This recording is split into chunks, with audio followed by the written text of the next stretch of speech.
You guys are having a good Monday night. Hey, what's up, YouTube? I hope you guys are having a good Monday night as well. We're back in the bathroom, so presumably Peter informs me this is our 14th week in a row. So at this point in time, feel like this is a habit. You guys should already know what to expect. But in case somehow this is your first Monday night hanging out with me, every Monday night we just hang out in the bathroom and I smoke weed. You guys hang out with me. You guys ask me anything. I respond to questions and comments. And it's kind of a nice little chance for us to hang out. Although I set my joint in water, so we're already off to a rocky start. Otherwise, though, my Monday's been going fantastic. I hope you guys are having a good Monday. Feel free to jump in that comment section, hit me up with any questions you got, and otherwise, I might just light up. And a quick little reminder, in case this is somehow your first time hanging out with me, I usually do a quick little disclaimer saying, I never smoked weed until I was 25. If you guys read the medical journals, or at least summaries of medical journals, you'll see that seems to be some pretty decent data that once your brain's fully formed, there's not a lot of downsides to this. In fact, I would argue that this is a less harmful vice than some of those other vices that are legal out there. So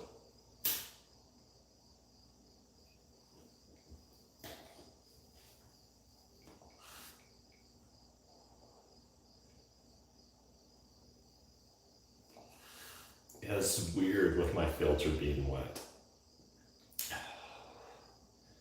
Regrets. I have a few.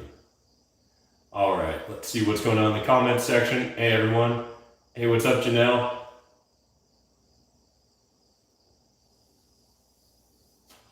All right.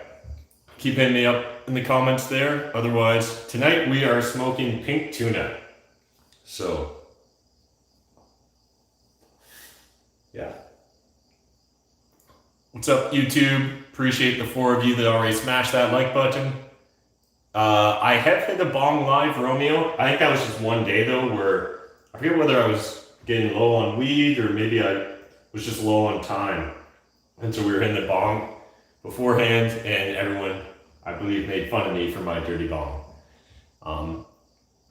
Hey Matt, I really like your channel. I was wondering if I should get an LLC for my first rental property. It's a small home of 1 room and a parking space. It costs $60K, and I also live in South Cali. Hey Roy, I'm less familiar with the US tax scene and the importance of incorporating, so I wouldn't take advice from a Canadian in regards to whether you should set up an LLC. My recommendation, if you were a Canadian, is likely to not set up an LLC for your first property, especially at that purchase price. Instead, I would look at getting, say, an umbrella insurance policy and using that umbrella insurance policy in order to kind of protect my investments. Hey, what's up? Glad to hear that you're enjoying the videos with Fraser, guys. If you guys would like to see more videos with Fraser, definitely let us know in the comments section. Always great to catch up with Fraser. He's just super authentic. Like, he's just one of the realest investors I've ever met. Seems like a great, nice guy. Every time I've met or hung out with him, I've always enjoyed the interaction. What else is going on? When's the old mansion closing? Yeah, Tim, we got to be out of here in about a month. So I think September 30th. It's coming up really fast. Right now in the process of applying to try and rent a mansion in Brampton. So fingers crossed that all comes together. Otherwise, if anyone's looking for some roommates, or if you know of a mansion for rent in Toronto or Southwestern Ontario, hook your boy up. Willing to pay up to $10,000 a month, but needs to be pimp. That's pretty much the only restriction there. I know you're a real estate guy, but thoughts on all the stimulus and the governments are doing? Yeah, there's a lot of stimulus money out there for sure. I'll talk more specifically about Canada because I pay more attention to what's going on here in Canada. So one of my thoughts in general to, all the stimulus that we're seeing here in Canada is I think that while we haven't seen a massive wave of small businesses going bankrupt or closing, I think that we will see that at some point in time. And I don't say that with excitement or desire in my heart, but simply when I look at the basic fundamentals of what's going on, it seems difficult for me to imagine that there isn't going to be a lot of small businesses impacted. I think right now, because of some of the very generous wage subsidies, the ability to renegotiate on commercial leases, the other sort of interest-free loans being provided by the government for small businesses, while these all have good intentions, I suspect that this is just going to delay the inevitable for a lot of small businesses. And the reason I say this is twofold. One, I think that pre-COVID, there was already a lot of businesses that were just kind of hanging on. And I think that this will really be the final nail in the coffin of a lot of those businesses. Secondly, I think that there's a lot of people who are approaching retirement age. And because of COVID, the baby boomers, and because of COVID, it's going to negatively impact their business. And even more so, they're now going to be forced with the decision of, do I go back to my business, try and build it back up to what it once was, try and get it back up to something I can really sell, or do I just retire now and walk away and just accept my current level of savings? I suspect that we could see a lot of small business owners that are baby boomers or older decide to just kind of shrug, hang up the shingle, and move on with their lives rather than trying to rebuild the business they had, because they're probably looking at a 2 to 5 year time horizon, best case scenario, to get their business back up to where it once was so that they can then sell it for probably the price they could have sold that business for pre-COVID. And I think a lot of them are going to decide to focus on experiences rather than money. And if anything, a pandemic sometimes puts that into perspective for you. So I think that's one general thing we need to be aware of. Now, in regards to how that potentially impacts real estate, well, obviously commercial and retail real estate will be negatively impacted if we see a lot of small businesses closing. In particular, I think we're going to see that in small retail spaces as well as in restaurants, right? And particularly we might see certain niches, right? Like buffet restaurants may be more negatively impacted than, say, a bar with a patio. So again, it's going to be really interesting to see how this all unfolds. No one has a crystal ball, myself included, but if I had to speculate, that would probably be at least one of the directions I would speculate towards. What's up? 48 people watching me on YouTube, but only 18 have smashed the like button, so it'd be really cool if like another, almost 30 of you smashed it. So if you don't mind doing that, that'd be wonderful. Are you guys outsourcing property management for your larger multifamilies? I recently watched a video from Mike Rosehart, who mentioned he's had no luck finding good property manager or management companies.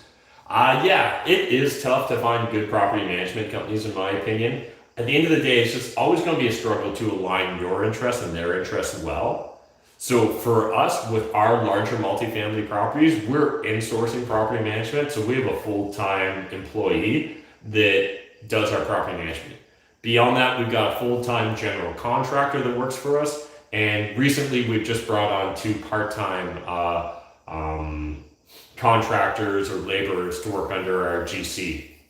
So we're focusing on building a team within our business, in part because we plan on scaling to a significant size. So right now in that one business, we've got about 89 units under management, like that we own, but we're always looking towards growing. So the goal is to acquire about 100 and 200 units a year in this entity. And so because of that, and based upon the types of properties we acquire, we're often focused on trying to stabilize these buildings, which means a lot of tenant turnovers. Hey, what's up? Really appreciate the donation there, MM. I'm seeing some really good cap on East Coast, New Brunswick versus Ottawa, where I live and work, considering hiring a property management company to do it. Thoughts?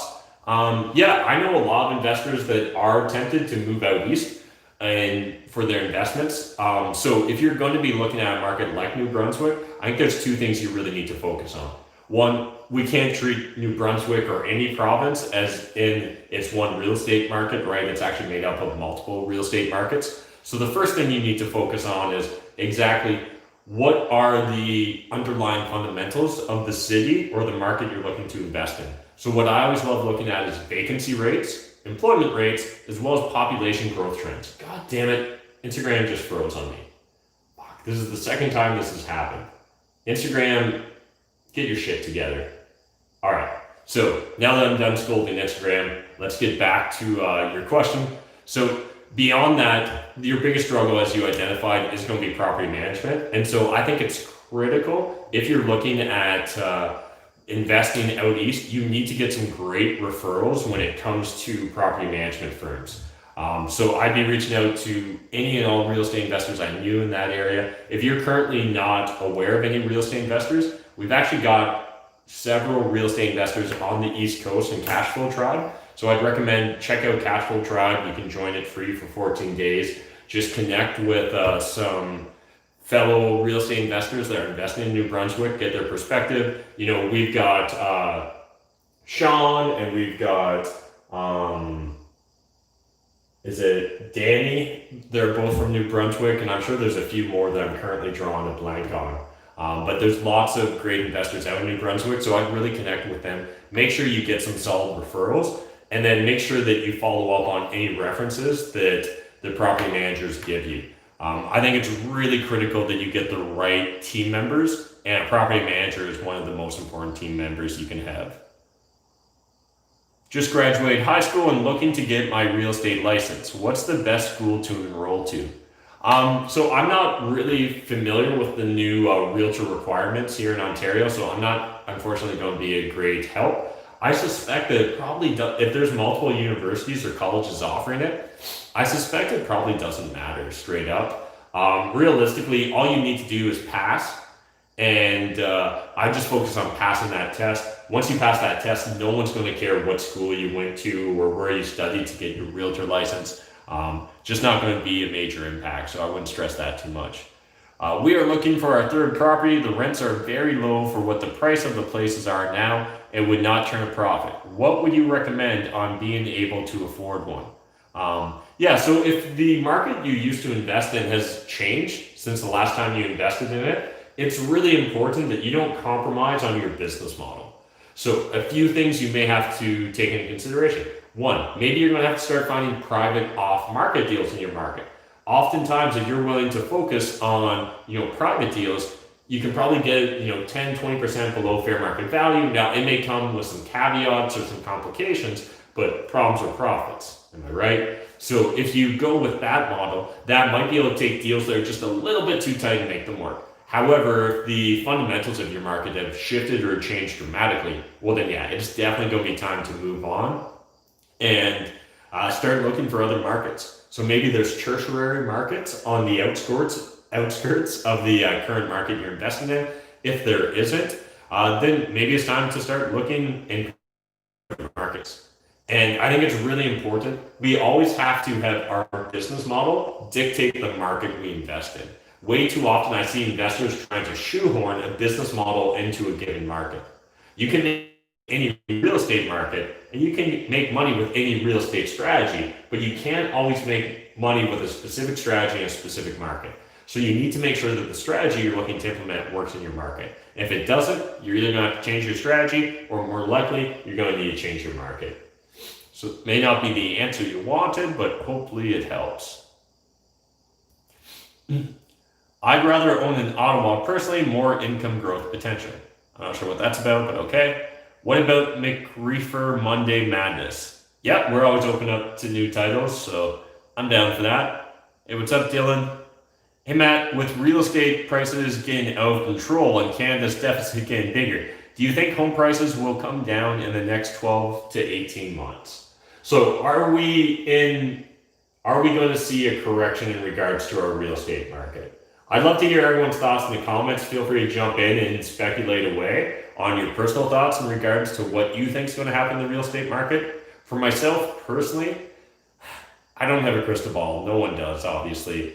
I think that if we see a pullback in the market, I don't think it's going to be pronounced unless we're talking about like end of the world economic catastrophe.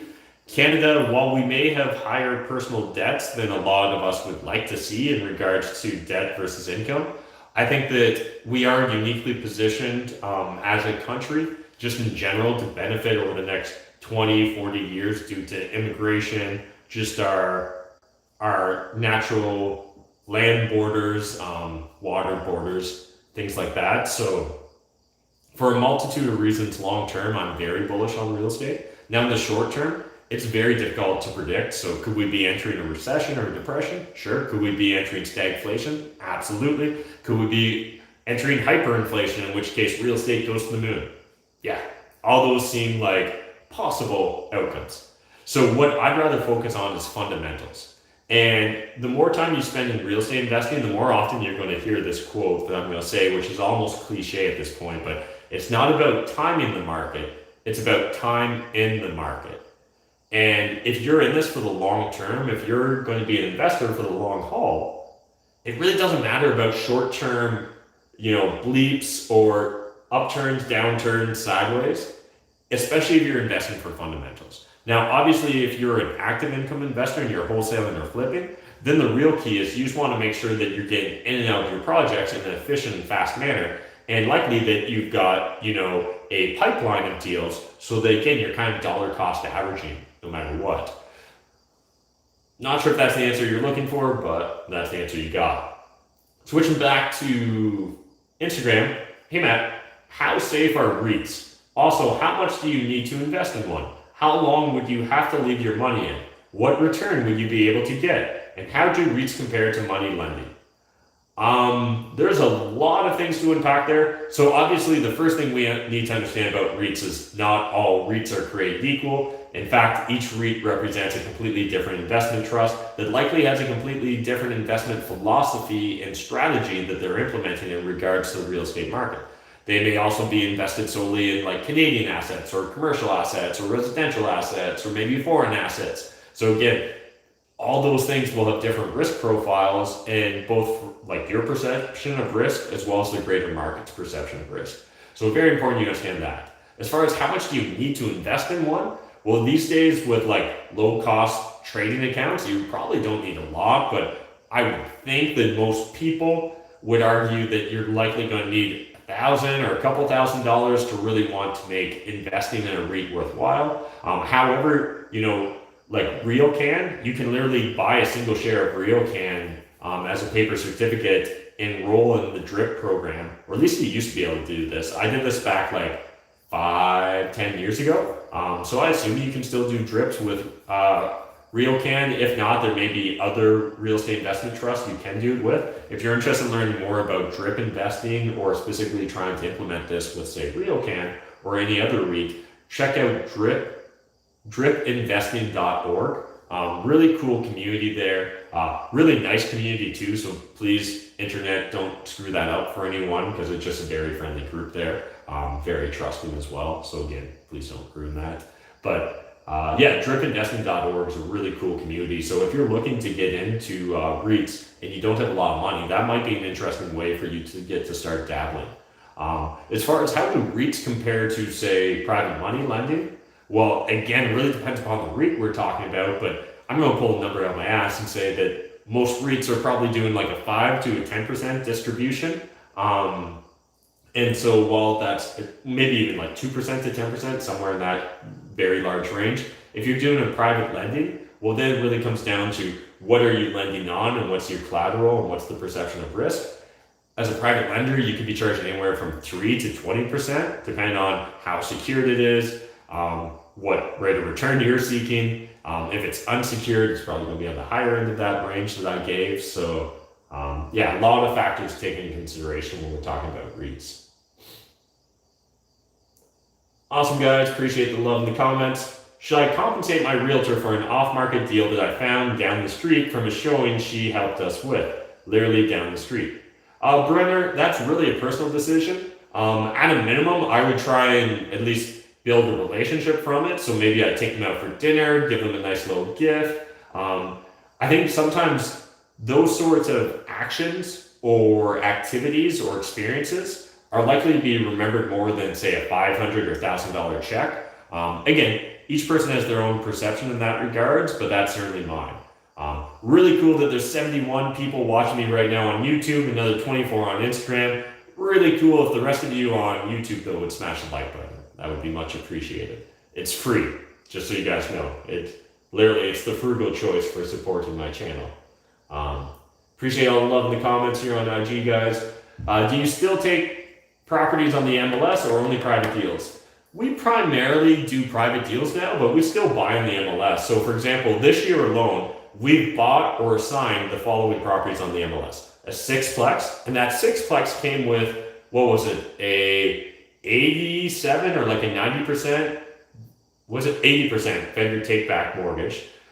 We got a 31 unit apartment building on the MLS, and just last week we closed on a 21 unit apartment building that was on the MLS. So while I often talk a lot of shit about the MLS, I guess we literally bought, what's that work out to? We bought 52 units on the MLS this year, and I wholesaled 6 units on the MLS this year. So again, really shouldn't probably talk that much smack. Yeah, actually we did a lot of shit on the MLS this year, but I think part of that was because of COVID. Everyone else got super scared during COVID, and we just kept doing our thing. Because again, it's time in the market, not timing the market. So our assumption was if things go bad in a really big way, like they're gonna go bad in a really big way, as in like, man, it's probably not gonna matter whether you had a lot or a little, because we're all just losing all of it. And if we don't lose all of it, well then the assumption is at some point in time, it's probably gonna return more to normal or what it was pre-COVID. So we're just going to keep investing for fundamentals and hope for the best. And if not, we're prepared for everything but the absolute, truly worst case scenario. So yeah, I suspect that once the market normalizes, that we won't be doing as many deals on the MLS, but it's really just about the numbers and cents. So if the deals work on the MLS, we'll keep buying them. If they don't, we'll keep focusing on private deals. Either way though, we're going to keep making offers. Because the only way to get deals is to make offers. Make more offers, make more money. I'm in Halifax, Nova Scotia, and want to buy a single family house to live in and rehab for a year, rent out and refinance before buying a primary residence. With a wife only wanting to do one income prop, is it still worth it? That's really like a personal thing, man. I think what you need to take in consideration is, does having one investment property move the needle for you from a financial perspective? Do you have a long-term financial goal, right? Like, do you have a smart goal associated with real estate investing or passive income or just investing in general, whether it be in paper or physical assets?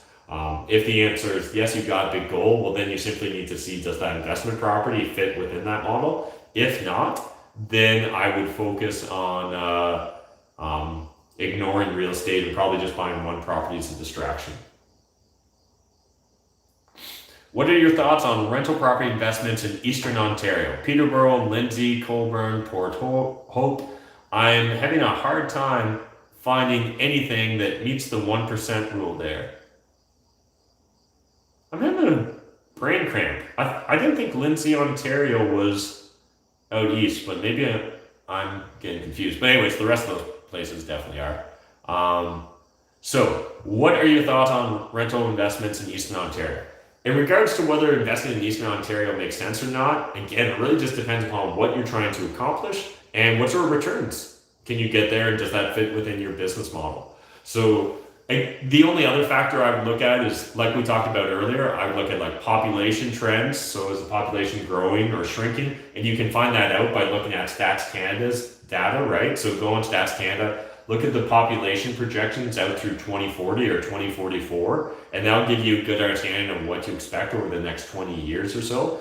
If it looks like it's going to robustly grow, well, long term, that's a market that I probably feel comfortable entering. Beyond that, what's the current unemployment rate? What's the median income? What's the current vacancy rate? All those are factors that I'm going to strongly take into consideration when thinking about investing into a new market. Oop, dropped my joint. Does smoking weed interfere with your productivity of increasing your real estate portfolio? Yeah, that's a fair question. And it's a question I've got more than once. Straight up, obviously, I don't know. I can't A/B test myself in a perfect vacuum. However, for myself, I'd like to think I'm relatively productive. And for me, smoking weed is really just like a different Matt taking over a shift. And that probably sounds really weird, but that's literally how my brain works, where I'm like, okay, like Silver Matt worked from, he worked from 6:30 or 7 a.m. till today, let's say he worked until, well, until we started smoking, so until like 9:20. And then Hi Matt takes over, and Hi Matt will run the scene for another few hours. And then we'll pass out around midnight, get up at 6:30 and start the whole thing over again. So for me, it's just kind of a way to mix it up. Again, I'm not trying to tell anyone else that they should or should not imbibe in any vice. I think it's very much a personal choice. And like a lot of things, I view weed as a tool. And so like any tool, it can be used to our betterment or our detriment. And there's certainly individuals that use it to their detriment. I had two buddies, so straight up again, I never smoked weed until I was 25. And a huge part of that was the people that I saw in high school smoking weed, and I just didn't want to be like those people. And then secondly, in my last year of university, I had two roommates that were just like hardcore pot fiends. And like literally like they'd get mood swings if they hadn't smoked weed by 6 p.m. in the evening. And I was just like, man, I never want to be like that. Like just ew. And because of that, that made me really biased to it for a long time. But that was really just a handful of individuals' relationships with a vice. I mean, you get a large enough population of people, you're always going to find someone that'll mess it up. So for me, I think it's just very much about figuring out what works for you. For me, I don't believe that this is that negative. In the past, I used to drink alcohol. I believe for myself, alcohol was certainly more detrimental than weed. But if you can get by with neither, why not get by with neither?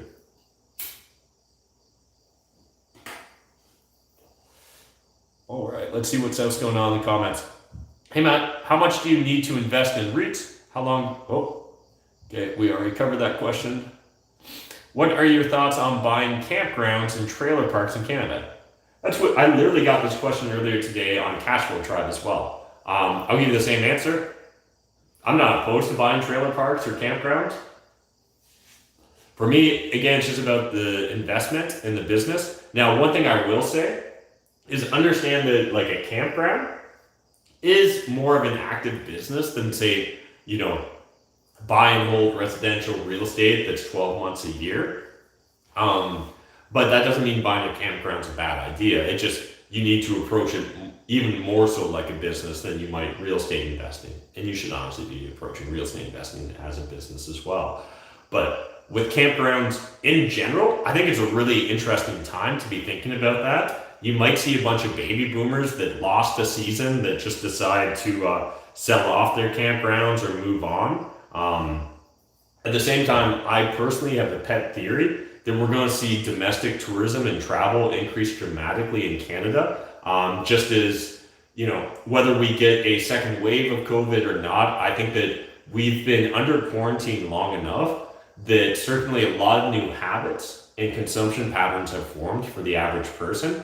And because of that, and when you look at even just like a large part of the traveling population, baby boomers or people that are retired or approaching retirement age, I think that they're going to choose to travel across Canada. I mean, it's a really big country. There's a lot of country to see here. So why risk being locked out abroad if, say, there's another pandemic when you can just stay at home? Now, I could be completely wrong on this pet theory, but that's certainly one of my thoughts these days, is that I think domestic tourism could see a dramatic shot in the arm boost. As well, if I was like a European or an American and I was looking to travel, again, I think Canada looks pretty good overall, right? Like, one, we're not very dense. So outside of GTA, Vancouver, and maybe Montreal, our population density is not that significant. So just walk an hour in any direction, all of a sudden you're kind of in the wilderness. So one, that's kind of nice. But two, I think that it's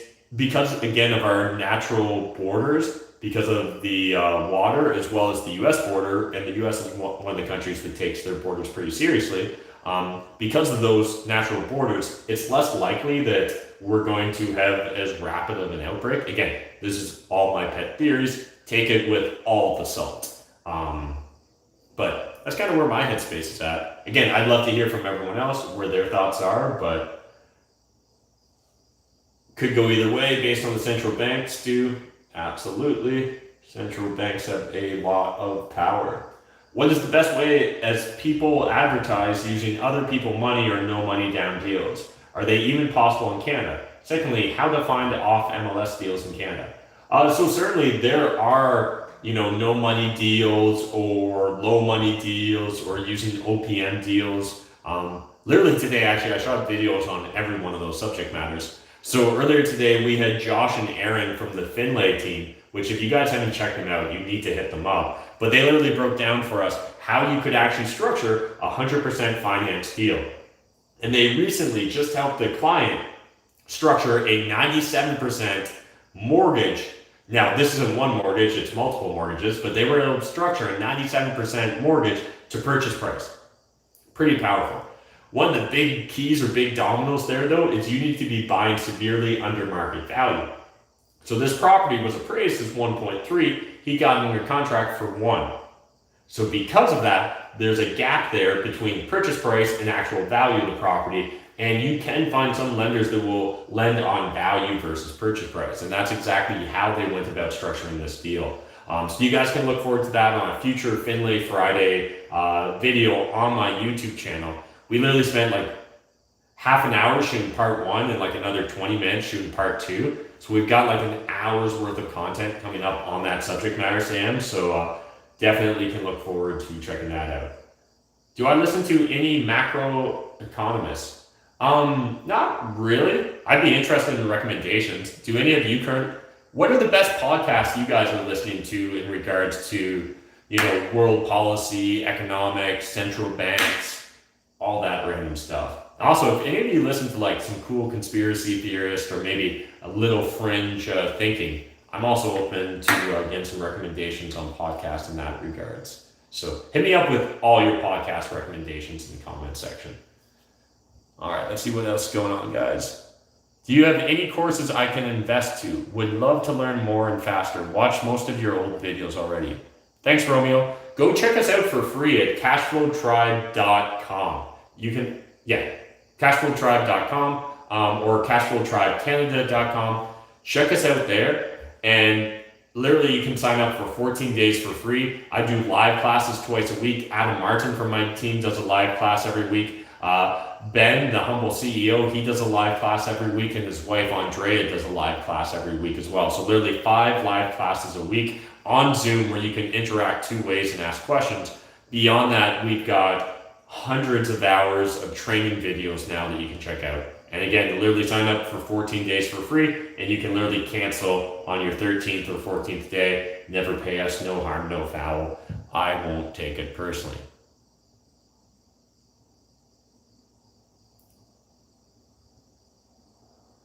What do you think about private lending? I think private lending is fantastic. I think way too many novice or inexperienced investors have extreme biases towards I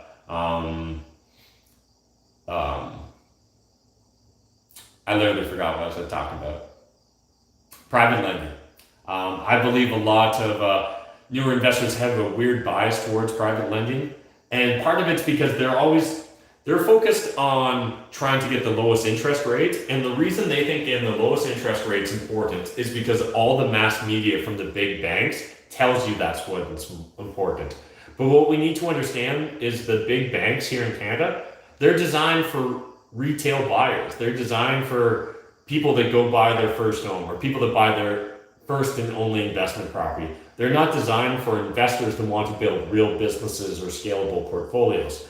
And so at some point in time, you're going to have to turn to B lenders, alt lenders, mortgage investment corporations, and private lenders to really scale your business, and you're really just be able to take advantage of all the investment opportunities that are out there. So I really encourage that you start building relationships with mortgage agents, mortgage brokers, and private lenders way before you ever need them.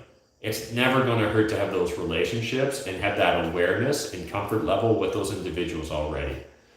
Dave Shapiro, what's up? Do you have to make sure your trading account can support drip though? I was a bit disappointed. Oh, so Dave Shapiro, I'm talking about real drips. That real drip, not synthetic drips. So synthetic drips are through a brokerage account. A real drip is literally in your personal name. So like the stock certificate's in my name, right? When you've got Quest Trade account or a CIBC investing account or a TD investing account, the share certificates are actually going to be in the financial institution's name, and they're holding it like in custody for you. Whereas a real drip, That good drip is going to be in your name, the shared certificate. It's not going to be a synthetic drip. So if anyone got confused about synthetic and real drips, you can just quickly Google it, or they'll do a great job of explaining it on dripinvesting.org. Real Estate Fundamentals 101. Awesome. Glad you guys are enjoying this. Do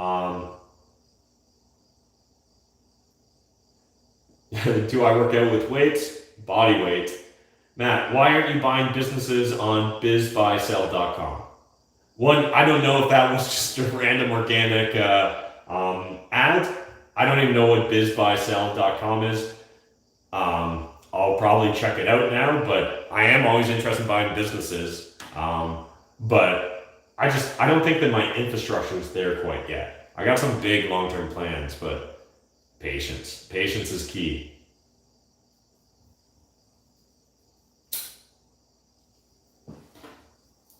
All right, let's get back to some YouTube comments. Oh, Lindsay is just outside Peterborough? Okay. Why was I thinking? I think, is there not also a Lindsay, Ontario, though, like on the Bruce Peninsula? Like a small little town. Maybe it's spelled differently. I'm almost positive, though, that there's a Lindsay in Bruce as well. It's probably smaller than whatever Lindsay you're talking about, but I'm pretty sure. I'm going to Google that shit afterwards.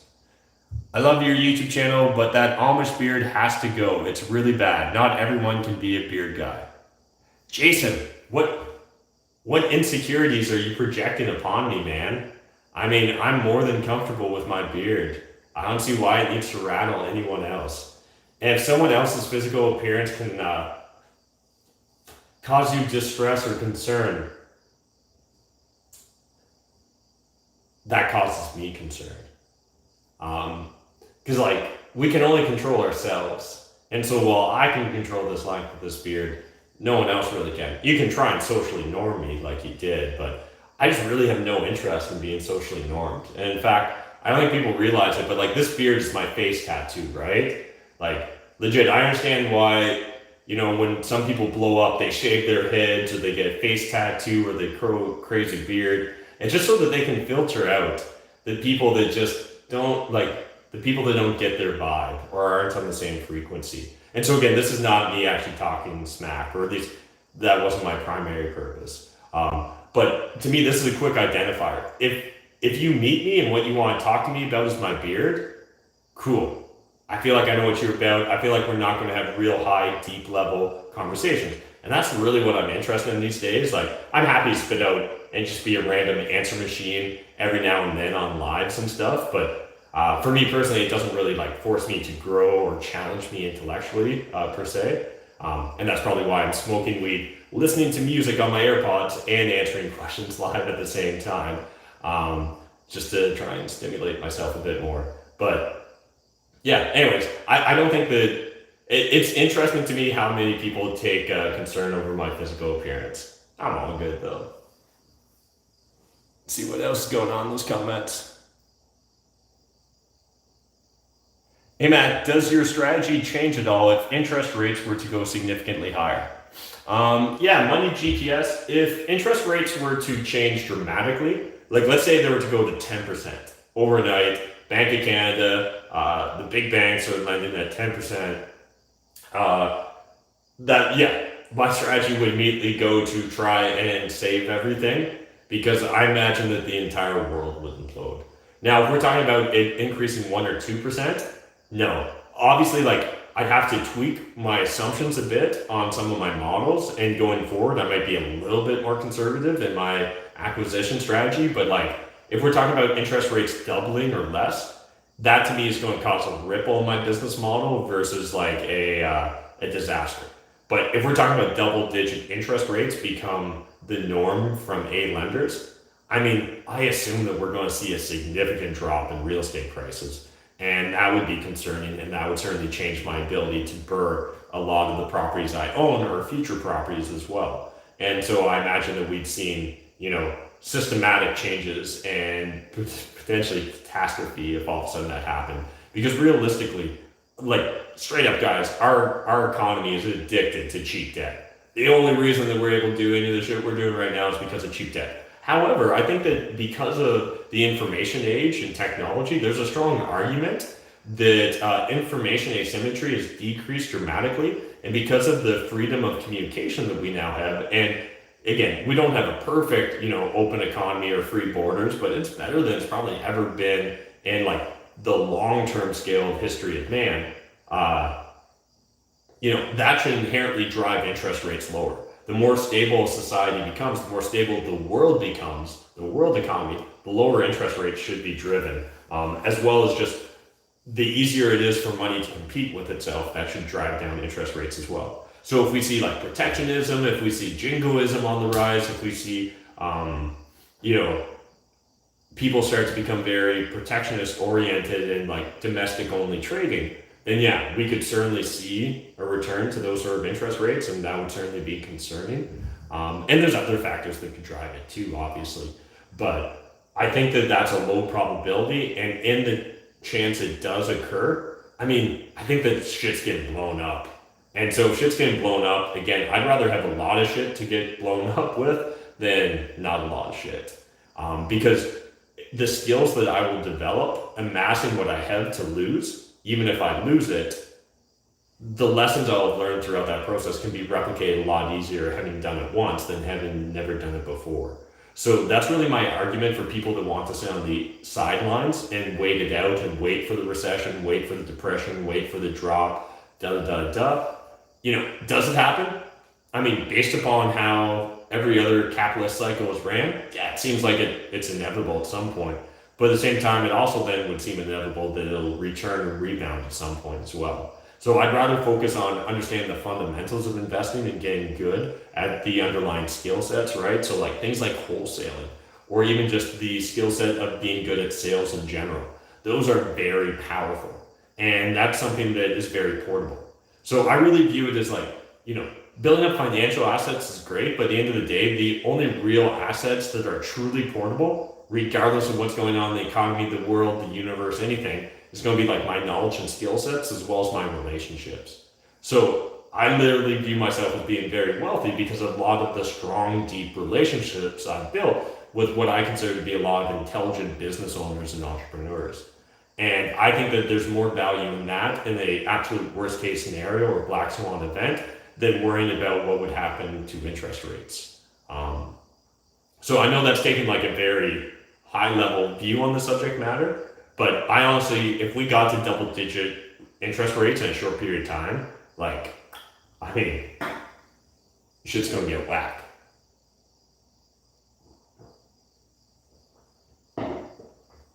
It would make 2020 seem like a joke or a fun time. What London neighborhood or high school did you grow up in? None, Dave. I grew up north of the city, near Grand Bend. Thanks, Hungarian Experiment, for sharing some links there. How do you feel about the northeast area of London for long-term holds of a single-family home with a basement suite? Ian, yeah, so like northeast London, I think it's decently well positioned. I guess it depends exactly where we're talking northeast, right? Like I wouldn't want to be right beside the industrial strip or right beside the airport, but outside of that, we're talking, Adelaide and Sunningdale, that sort of pocket area, or Adelaide and Fanshawe, Adelaide and Cheapside. Yeah, I think that there's strong arguments for why that part of the city should do well. At the same time, I think in general, London's well positioned. One thing that I'm kind of curious about is pre-COVID, my long-term philosophy was that people would want to continue to move more and more towards urban environments and urban neighborhoods. And so I really like downtown and adjacent to downtown neighborhoods. Now with COVID, I don't know, is there a chance that people might become slightly more biased and not want to live in extremely dense areas? I don't know, but it's something I'm thinking about. So, yeah. But otherwise, again, I think London with our 3 major hospitals, the 2 large post-secondary institutions, a variety of manufacturing and other employers, I like it. We've got almost as many digital arts employees as we do digital creative arts employees as we do auto manufacturing, right? So that to me is great for a economy in Southwestern Ontario. Yeah, appreciate the donations tonight, guys. Love it. Is it possible to do my first wholesale deal completely virtually in a market I don't live like outside the GTA? Yeah, so you absolutely could do your first wholesale deal virtually. I remember back in like 2017, Jeff and myself came across a wholesaler from the East Coast. So he was living like out in Halifax, and he was wholesaling deals here in London. He was literally taking them off the MLS and then then assigning them to investors in the GTA. So if you're based in the GTA and you're looking to become a wholesaler outside the GTA, well, there's really two factors we're going to need to focus on, right? Just like any wholesaling business, regardless of whether you're doing it locally or from afar. And that's going to be, you're going to need to find opportunities and you're going to need to find buyers. Now, in regards to finding the opportunities, I think it's relatively difficult these days to wholesale deals off the MLS. Now, again, the guy I met from New Brunswick, 2, 3, maybe it was 4 years ago now, he was able to pull it off, so tip of the hat to him. But I think that's a little exceptional. I think you're likely going to have to start generating private off-market deals if you want to have a sustainable, scalable wholesaling business. So under those circumstances, you're going to have to figure out some sort of marketing campaign or a way to drive potential leads for private motivated sellers. Now, as far as how you do that, there's a ton of YouTube videos out there, and I've done a bunch. But things like flyers, bandit signs, billboards, you can do Facebook ads, SEO, you can build your own website and become a content mill. A lot of different approaches, and you can use a variety of factors or approaches. But I think the real key, one of the big mistakes I see a lot of new wholesalers make is they jump from marketing strategy to marketing strategy, and they never commit to something for a long enough period to actually start gaining some traction. So don't, do 1,000 flyers, then do 10 bandit signs, then buy 1 billboard for a month, and then buy 2 months of SEO and focus 2 months on Facebook.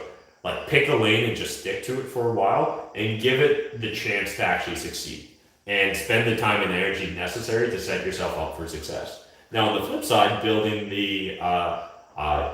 your buyers list, you can network at local events, you can join online communities like Cashflow Tribe Canada, you can build up an email list, right, through a variety of manners.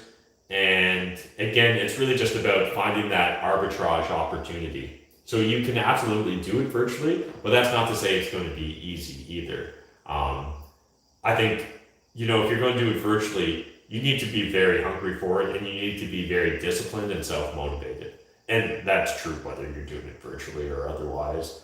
And one of the biggest struggles I have with my team is getting them to consistently put in the work.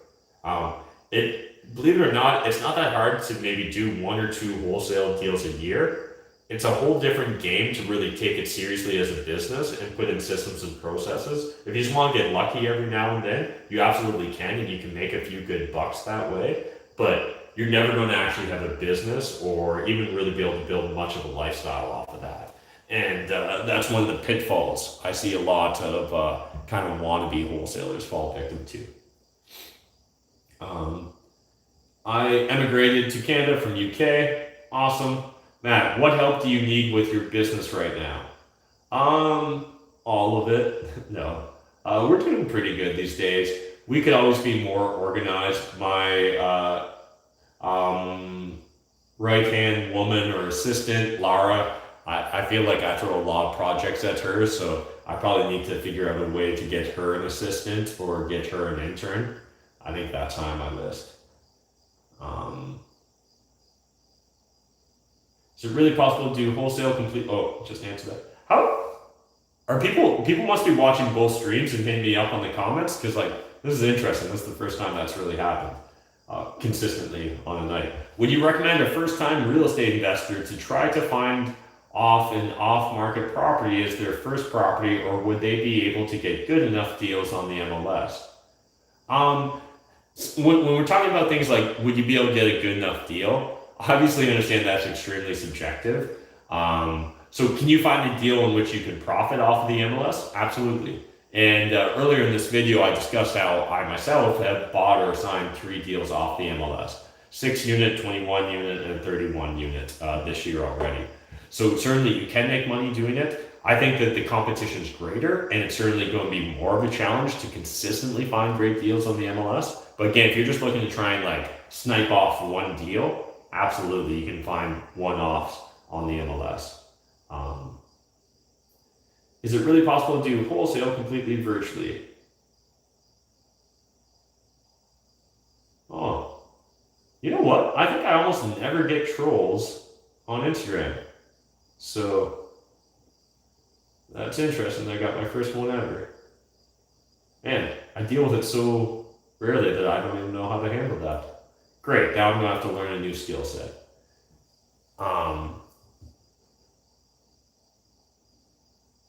Oh yes, I certainly understand that beards are not exactly like face tattoos. What I simply meant was obviously the initial reaction people will have to this beard is likely similar to a face tattoo. And so because I am a little bitch and wouldn't want to commit to a face tattoo for a multitude of reasons, again, no judgment towards those who choose to, but it doesn't feel like a good fit for me long term. But this is a way to kind of get a similar experience. Again, whether you think that makes sense or not, it definitely makes sense to this kid up here.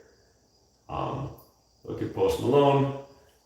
All right, what else is going on here? Do you support the foreign buyers tax? Should this be in place nationwide? You know what? I'm very much a free trade sort of guy. So inherently things like foreign buyers taxes, I don't naturally jump towards them. Now again, nothing exists in a vacuum, so you can't just simply look at something like the foreign tax the foreign buyers tax in a vacuum. So there's a multitude of factors and influences. Do I think that it really changes things? I think it honestly buys more votes than it does move the needle.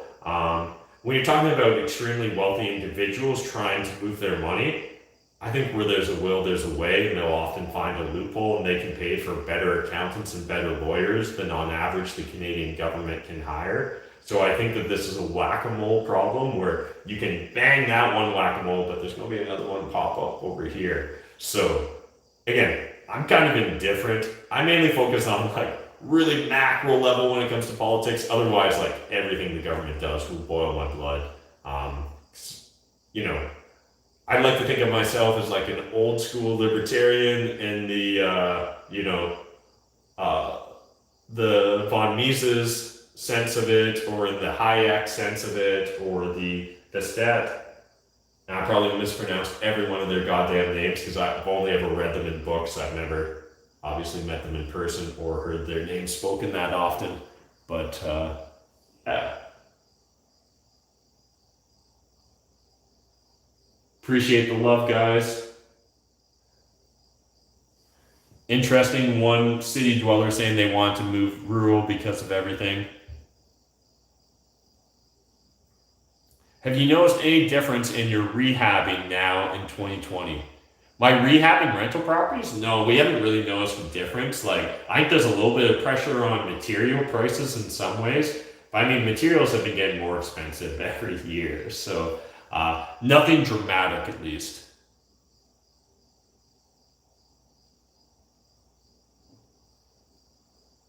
What else going on? Sup? Awesome. Lastly, what advice would you give younger self starting to invest? Love your advice. Smash the like. Thank you, Romeo. So yeah, if I was giving myself younger self advice, obviously it depends on what age I'm talking about, but I think a few points of reference or a few really important pieces of advice. One, Bill Gates quote that people overestimate what they can accomplish in a year and underestimate what they can accomplish in 10. You need to live your life by that. So if you don't have a 10-year plan, just know that you're not living up to your full potential right now. That's how it works. Again, that doesn't mean that you won't outgrow that 10-year plan or you won't change it 10 times over the next 10 years, but you need to have that guiding North Star principle to really live up to your full potential. Beyond that, you're the average of the 5 people you spend the most time with. So there was times in my life when I kept people around just because I thought that that's what you were supposed to do, or I thought that like you just weren't allowed to fire family members or fire friends or just really change the people around you. When I started really giving myself permission to be careful about my inputs, I really started to enjoy my outputs. Like I really started to enjoy the person I became because of it. So I wish I would have given myself permission to be a little bit crazier, younger, and really focus on just surrounding myself with like-minded individuals with good vibes. Then beyond that, I'm very happy at where I am now, so I don't spend a lot of time like in the past or regretting things, but I certainly know that there was more optimal solutions to get here a lot faster than I did. But it was a fun journey overall, so I'm not really sweating it. But I think if you want to really do something big, if you want to really change the world, you just need to be willing to go all in on that forever. And I don't even think that's who I was 10, 15 years ago, but I kind of think that's who I am today. And so I enjoy being this person, but like I also remember enjoying being that person. So I think a lot of it's perspective. But if we're talking, like, I think probably what your question actually, the root of it was just like, hey, give me some financial advice when I'm young. My financial advice for young people would be keep your lifestyle costs low. House hack or rent hack for as long as possible. Don't let people push their social norms on you and force you to buy a house too young or force you to get married too young or force you to have kids too young. They're living in the past. Like they're living where we were 100, 200, 500, 1,000 years ago. You do this living thing right, you're going to live a long time. If you're mildly healthy, you're probably going to be able to live a long time. So do not be pressured into making life-altering decisions on whims. Life-altering decisions are when other people become truly dependent upon you. When you have kids, that is a life-altering decision. Do not ever be forced into that situation. That should always be a decision that you're making cognizantly. Beyond that, there's not a lot of other truly life-altering decisions, in my opinion. Even things like marriage, well, very life-altering-ish. That still has an undo button. Again, preferably you don't go that route and then have to hit undo. But I just think in general, way too many young people are forced into becoming people that they never actively chose to be. They just by default fell into it. And that really makes me sad because I just see all this missed potential. So, yeah, there's that. In a larger multifamily property you are renovating over a couple of years, do you base the cap rate you are willing to pay off the current rent or the renovated rent? That's really completely up to you, man. Whatever you want to use as your business model. For us, we're usually looking at a 6 to 24 month turnaround period time. So we're usually focused on the post turnaround and then just making sure that we can cover ourselves during the onboarding and optimization period. All right, so we got 2 minutes left here, guys, and then I'm going to be kicked off Instagram. So I'll answer 1 or 2 more questions on Instagram, and then I'm going to solely focus on YouTube until I call it a night. Do you think it would be a waste of money to renovate a single family home into a 3-plex, or is it much cheaper to get a 3-plex and small rental? Miss Golden Keys, I think that really depends upon the details of the individual property we're talking about. Usually, I would suspect it's going to be cheaper to buy an existing triplex than it is to convert a single family home into a triplex, unless that property was already kind of built or designed with that in mind, because you're likely looking at needing multiple heating systems, rewiring the whole joint, replumbing the whole joint. So, that can really add up. But again, it depends upon whether we're dealing with a shell of a house or, a turnkey new build. I don't know if you know the answer, but do you know if granny flats, backyard apartments are allowed in KW? So usually when I hear like granny flats or granny apartments, usually that's in the basement.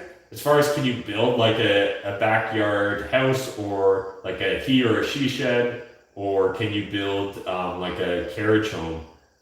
I honestly don't know in KW. I know that slowly governments are starting to loosen their regulations. I can tell you, I bet London will be one of the last though, because we've got some of the the strongest NIMBYs in the world, the not in my backyarders. Anyways, appreciate you guys hanging out with me on Instagram. If you guys want to keep hanging out, jump over to YouTube because I'm about to just start hanging out exclusively on YouTube because IG kicks me off of IG Live after an hour. WTF, IG. All right, so I just got to share this to IG TV, guys, and then we're good to go. And can you believe that this is number 14 of the Matt McKeefer Monday Night Madness something. I forget what our title used to be. All right, YouTube, sorry for not paying enough attention to you. What's going on? If I have an Ivy League level master's degree in engineering making 6 figures, would it still be worthwhile to take risk in real estate and quit my job? Ooh, that's a complicated question. I don't think that, so here's the thing. I think it really depends on what you want out of your life. So, like, life is a long, complicated journey, and decisions like you're potentially contemplating can have impacts. So I think what you need to really just sit down and think about is who do you want to be 5, 10, 20 years from now? And then what path is the path of least resistance towards becoming that individual? For example, if you want to be, I don't know, it's hard. For myself, for example, I originally went through school, business administration with an accounting focus so that I could get my CPA license here in Ontario, Canada.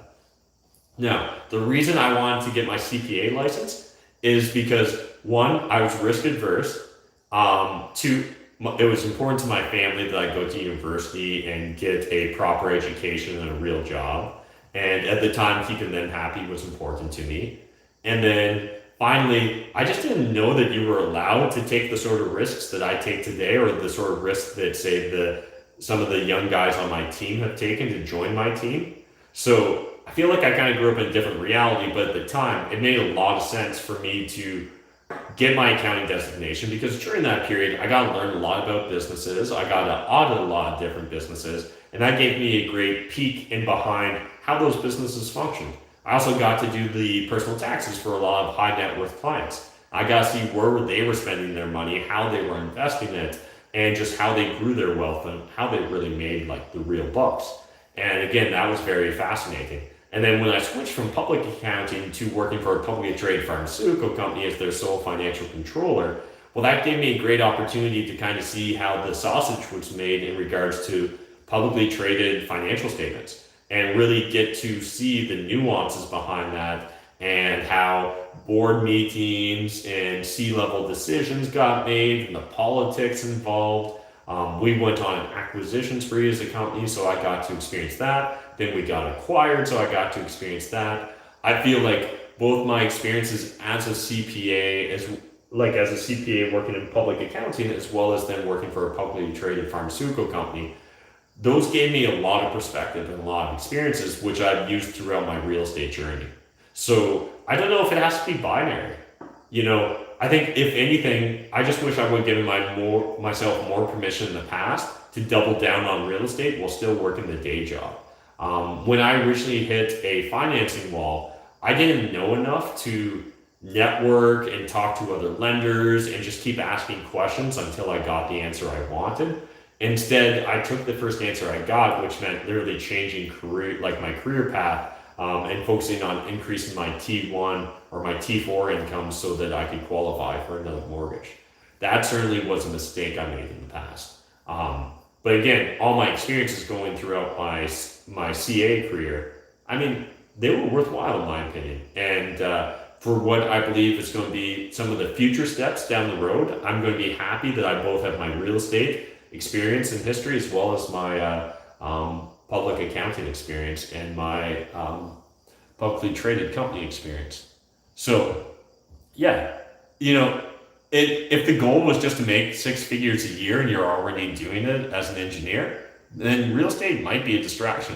But if you don't love it, or if you fear that maybe the niche you're in could change, well then certainly it can make a lot of sense to want to have multiple streams of income. And I certainly think that creates a more robust, more resilient lifestyle. And definitely my inner accountant or maybe your inner engineer resonates with that. And that's maybe why you're drawn to real estate investment. Because it's important we understand, and if anything, hopefully you guys learned this during COVID, but you can love your job and your job can quit you. The economy can change, the world can change, a pandemic can change. And that's where I think having multiple income streams, but even more so, beyond just having multiple income streams, having strong personal bonds, right? Building real relationships with the people around you and in your community. That will also help you weather any sort of crazy storm. And so for me, that's kind of like my super insurance policy. It's the relationships I create, it's the brand I create, it's trying to provide value first in the hopes that should I ever find myself needing to reciprocate or be on the end of reciprocation, that people will do so for me. All right, we'll answer a couple more questions, then I'm likely going to wrap up for the night, but really appreciate everyone hanging out with me. Hey Nathan, have you ever picked up a property from a bank sale? If so, what was your experience like? Yeah, we've only bought one off of a bank sale that I can remember. That was true blue bank sale.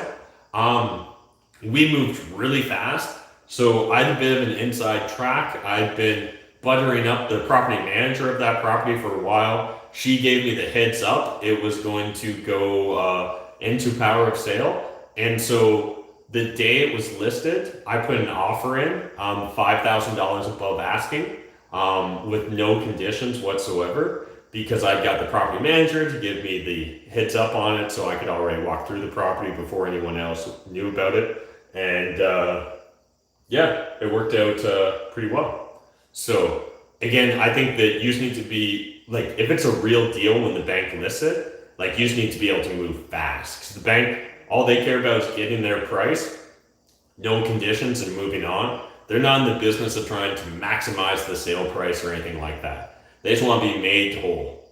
And as long as they're made whole, they want to move on and lend on the next deal.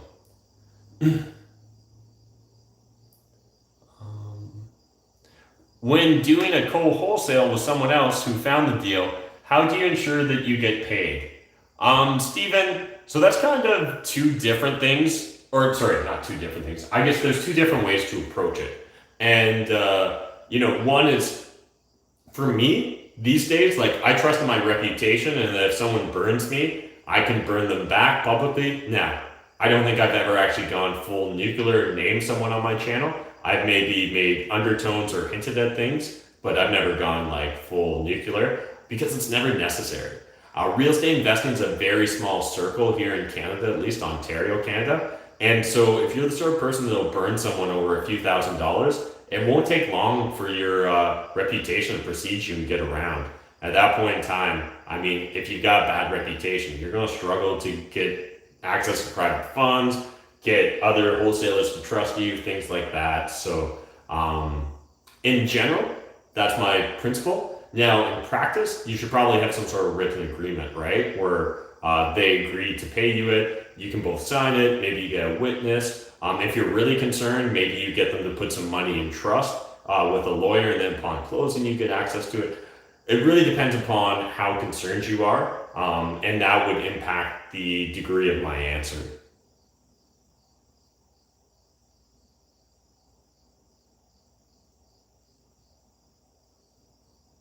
Awesome. Thank you, everyone. Appreciate you guys hanging out for the night. Hope you got value from tonight's video. If you did, please smash the like button. Again, thank you very much to the 3 donors. It's certainly not every week that we get donations, so in 1 week to get 3, that's super cool. Much appreciated, and hope you guys enjoyed supporting the channel, and hope that the answers I gave you guys were satisfactory. Until next Monday, just go make more offers. It'll get you more deals. It's literally that simple, guys. Thanks.